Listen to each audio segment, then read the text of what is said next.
Mystical, Kabbalistic, Hasidic teachings speak about that which is external and that which is internal. The terminology is chitzonius and pnimius. Chitzonius means outside. Outside, in other words, like a person, the way you are on the outside, your persona. And then there is pnimius, ponim, the way you are inwardly, referring to your face. Ponim means face, because when you look at the face of an individual, you see the inwardness, right? The eyes are the windows to the soul. That's why you look at a person when you speak to them, because that gives you a window to the inside of their world, right? The expressions they make on their face, the smile or the frown, right? The twinkle in the eye, or whatever it might be, and then through the eye, right? Deep into the eyes, the window to the soul. So that's inwardness. So we have in us the way we are persona as we appear, right? The way people perceive us. And then the inwardness on how we are deeper within ourselves. And both are important, both are valuable in day-to-day living, but we need to appreciate the distinction between the two in our soul makeup. Welcome to Tanya Today. I'm Rabbi Ronnie Fine, coming to you from Chabad Zuch Kadeshim in Montreal, Canada, where it's a privilege and a pleasure to share with you the Tanya. We continue in the 15th letter. The Alter Rebbe is letting us know who we are. What makes me tick? What makes me who I am? Oh, we've been speaking about at length the emotional makeup of the soul, 6 different emotions that we spoke about: chesed, loving kindness; gevura, refrain, powerful, holding back; chesed, right arm; refrain is the left arm; tiferes, beauty; compassion, which is the torso; then netzach, triumph, enduring, an enduring kind of love; the right foot; hoid, acknowledgement, humility; the left foot; and then yisoid, foundation, which is the genitals, which is connection, foundation, fundamental connection. So those are the emotions, but they're the external emotion on how we're perceived. So you do act of kindness, you're seeing a person being kind, right? You have guests over to your home and you serve them with kindness. You have a child and it's before dinner and they want to eat a cookie and you say no. You're holding back, not allowing them to, right? So what's perceived is the no. They withdraw, withholding, and so on and so forth. What's the internal emotion that leads to an act of kindness? Well, that's love. Love for someone is the internal feeling that leads to the expression of that feeling in an act of loving kindness. Right? That's the internal part. And that's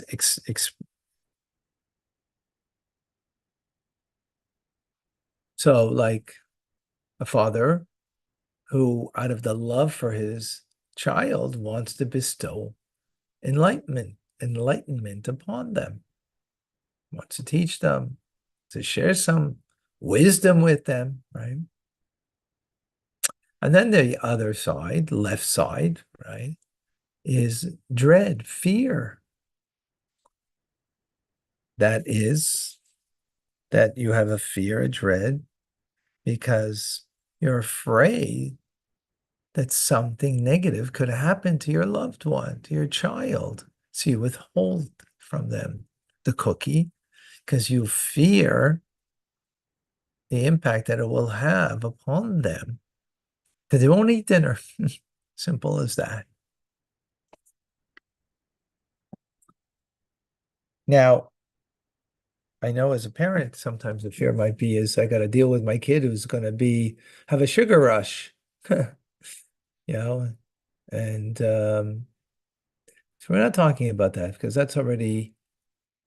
not um, that's already not coming from a good place. Because it's you're then the concern isn't for the other. The concern is for yourself that, sometimes as a parent, that you're going to feed them. Sometimes you'll feed them the cookie because that way you don't have to deal with their tantrum that they're making now, right? Sometimes you won't feed them the cookie because you don't want to deal with the sugar rush they're going to have, and that they won't a spoiled appetite, and they won't eat dinner, and then they're going to be hungry in the middle of the night and wake up, and it's going to wake you up. So that's not about them. It's about yourself. So that's not the reference over here. Because then it's fear of a consequence, right? That will be a negative consequence for you. Here, the fear is what's going to happen to your loved one, right?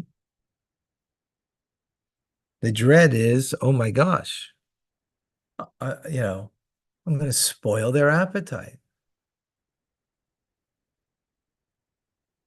Or let's say, a 2-year-old is playing with a knife.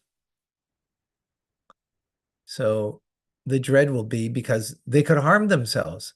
That's about them.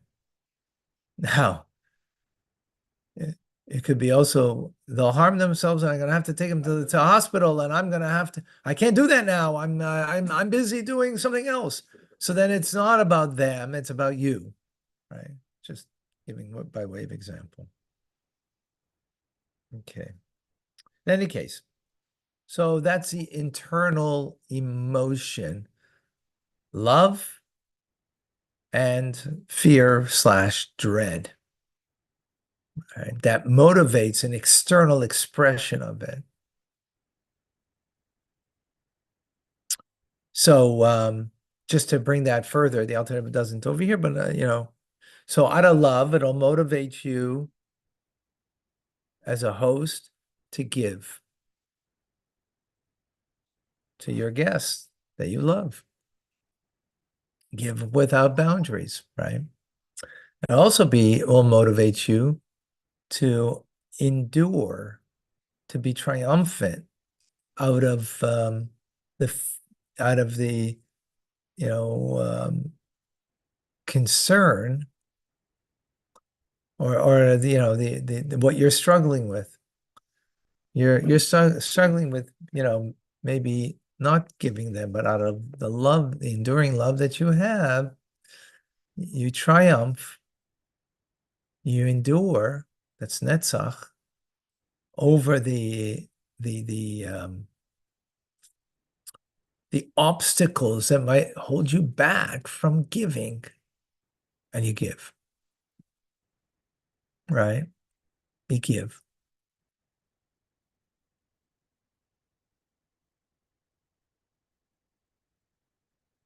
On the left side, the fear.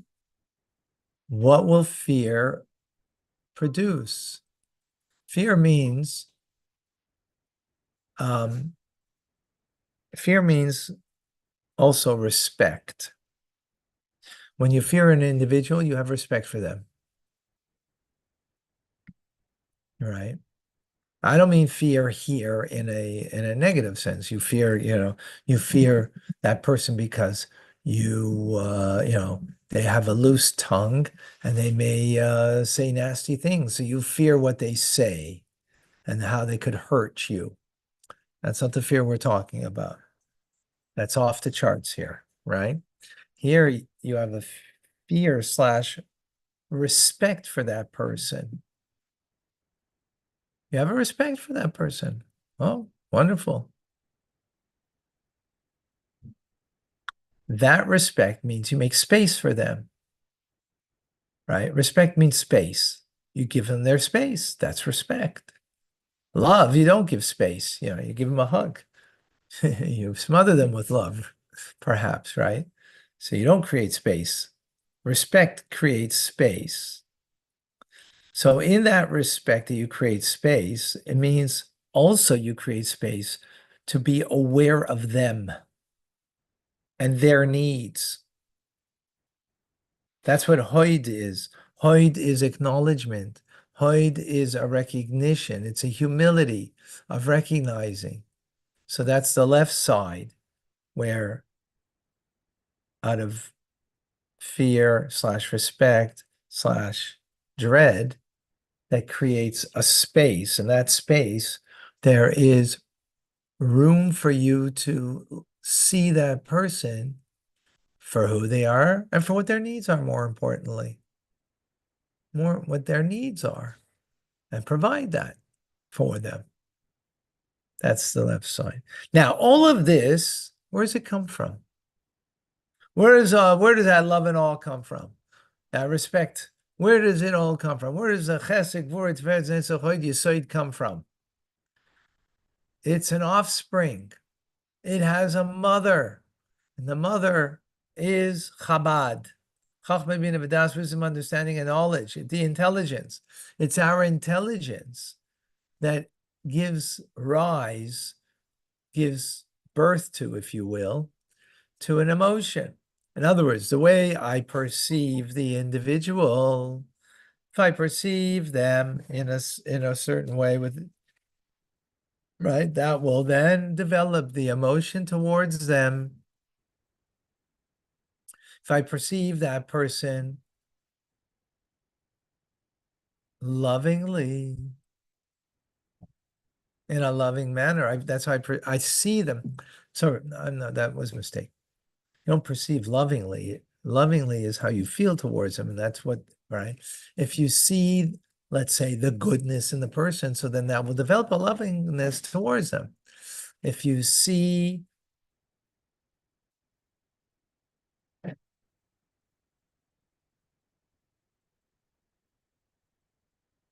lovingness, so you will perceive that, you'll see goodness, so that will then give an emotion of, right? If you perceive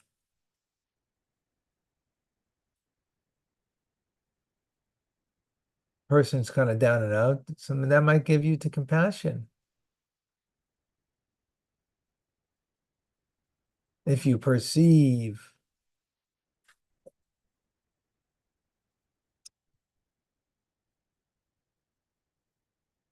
or it might lead you to an acknowledgement of what they're lacking and try to be there for them with humility, out of hod, right?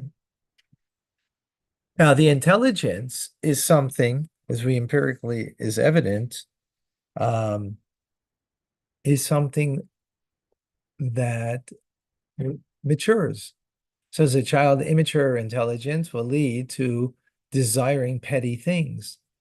The intelligence grows, develops, and then we desire more important things, right? We have an emotional desire for important things. Now, in the intelligence, Chabad is the seminal seed of the idea. Bina is the building of it, but the most important thing is das.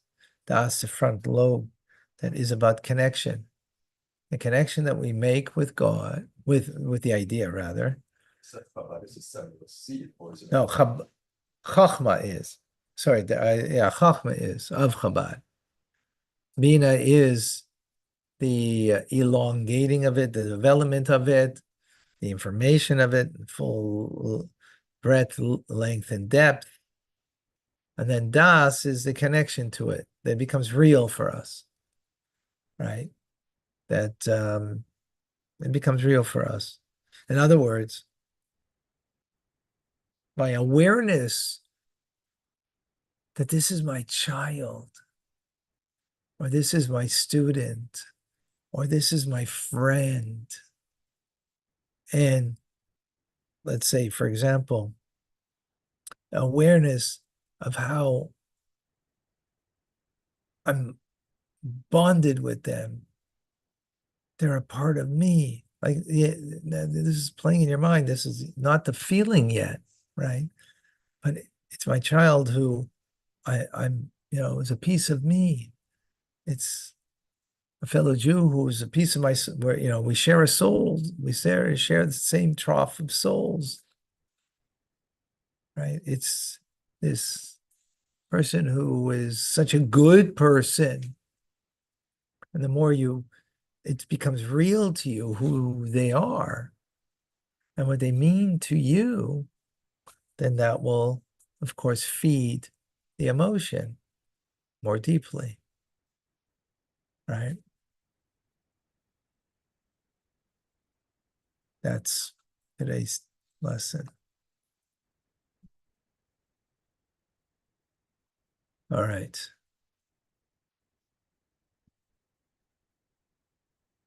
Beautiful. All right, folks. We're going to do Rambam after this. Thank you. I'm Rabbi Ronnie Fine, coming to you from Chabad, Zurich, and Kadesh, Montreal, Canada. It's a privilege and a pleasure to share with you.